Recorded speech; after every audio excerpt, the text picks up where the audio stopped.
I take it you've come to deliver the Platinum chip?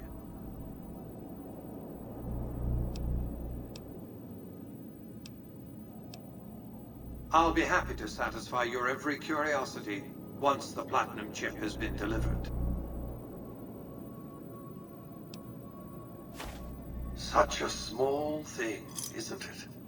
And yet so capacious, so very dear.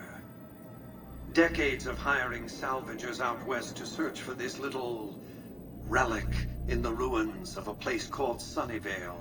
Back then, anyway. That's where the chip was printed, on October 22nd, 2077. It was to have been hand-delivered to me here at the Lucky 38 the next day. But the bombs fell first. Suffice it to say, the delivery was never made.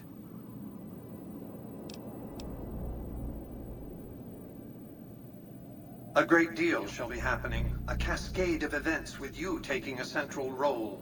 At the moment, however, all you need to do is take the elevator all the way down to the bottom level. What you see there will help you understand the significance of what you accomplished at the fort. Step closer to the demonstration area, if you would. I expect you're well familiar with my Securitrons by now. The titanium alloy housing that protects its electronic core deflects small arms and shrapnel easily enough. Its X-25 Gatling laser, produced to spec by Glassinghouse Inc., is deadly against soft targets at medium range. And for close-range suppression or crowd control, the Securitron is armed with a 9mm submachine gun. All of this you probably already knew. What you did not know is that these are the Securitron's secondary weapons. All this time, my Securitrons have had to get by running the Mark I operating system, which lacked software drivers for their primary weapons. Today, with the delivery of the Platinum chip, all that changes. Behold, for the first time, Securitrons running the Mark II OS. The M235 missile launcher gives the Securitron the ability to engage ground and air targets at significantly longer ranges. And a rapid-fire G-28 grenade launcher ensures the Securitron is deadly in close-range engagements. The software upgrade also includes drivers for the Securitron's highly sophisticated on-board auto-repair systems. Altogether, the Mark II software upgrade confers a 235% increase in combat effectiveness per unit. The city of New Vegas finally has soldiers worthy of protecting it. Return to the penthouse now. We have much to discuss. Trips to the basement are rarely so educational, don't you think? I've since broadcast the upgrade to every Securitron in range of my transmitters, and I must say, it's causing quite a stir down on the Strip.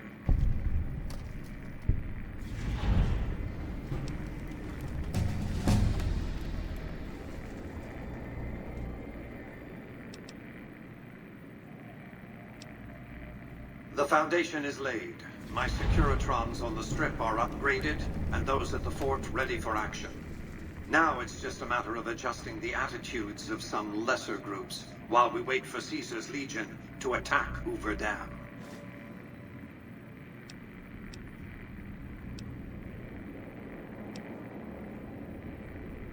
Outside New Vegas, at what was once called Nellis Air Force Base, resides an unusual tribe known as the Boomers.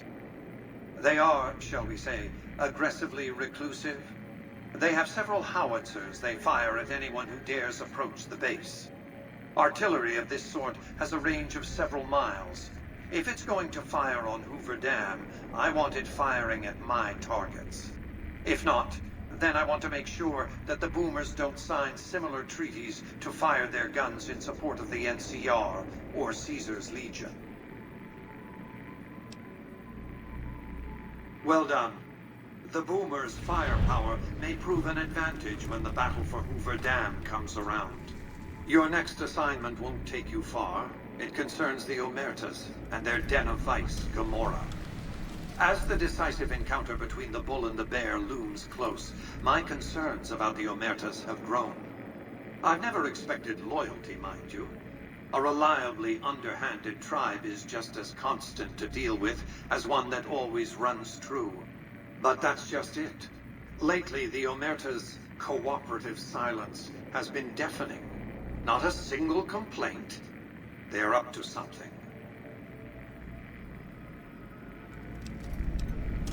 What did you want to discuss?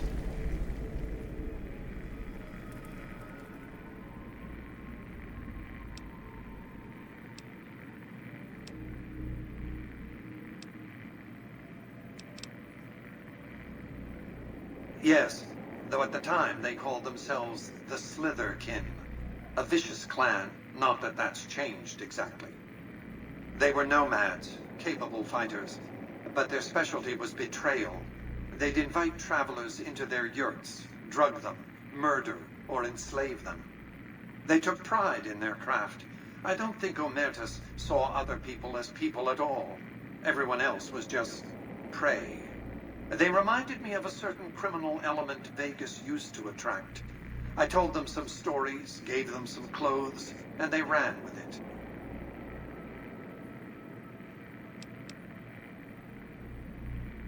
The Omertas are fanatically loyal to each other. Still, among any group, one can find the occasional degenerate. Gomora's receptionist happens to be one. For years, she passed on whispers of what was taking place at the casino in exchange for payment. A few months ago, she clammed up. Odds are she's scared. But I've had no way of approaching her. Start with her. What do you have to report about the Omertas? I suppose one of the followers of the apocalypse, I'm sure. They're curious about me. Good luck planting a surveillance device here in the Lucky 38 without my knowing about it. What else did... General Oliver's strategy, or tunnel vision, as I like to call it, has been to mass troops at Hoover Dam. He wants to outfight the Legion in a straightforward slugging match, and then, when they rout, pursue and destroy them in detail. A crushing, decisive victory of this sort would overshadow the tactical ingenuity of Chief Hanlon's defense 4 years ago, you see. A good deal should be obvious to you by now. I won't spoil the rest by talking out of turn.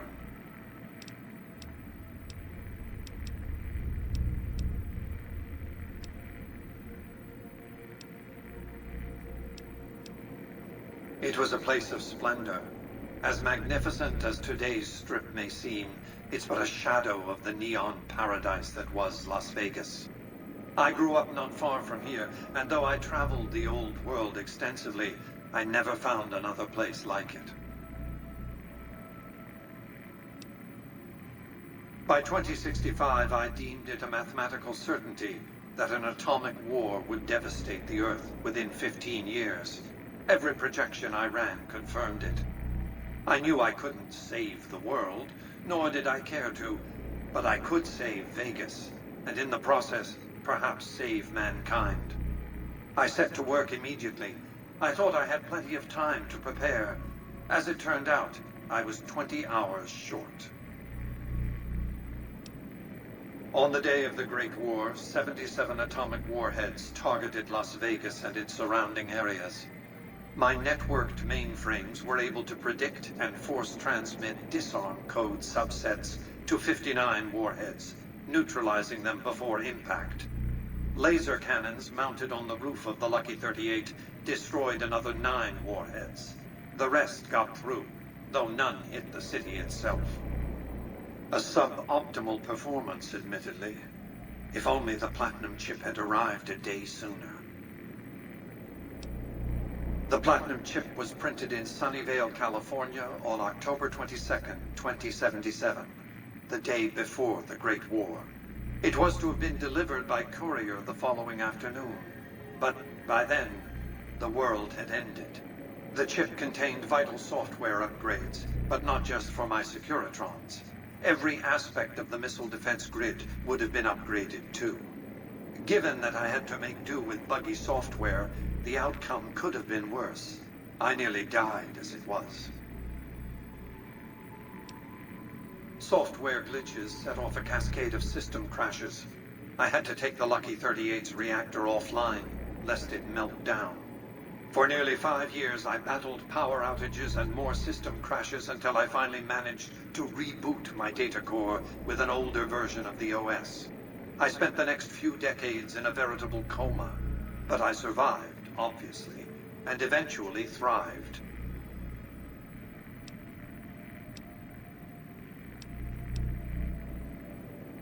What of it? I enjoy them.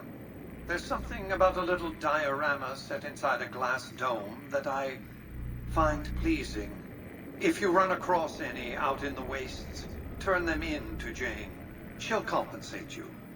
What else did you want to discuss? Goodbye.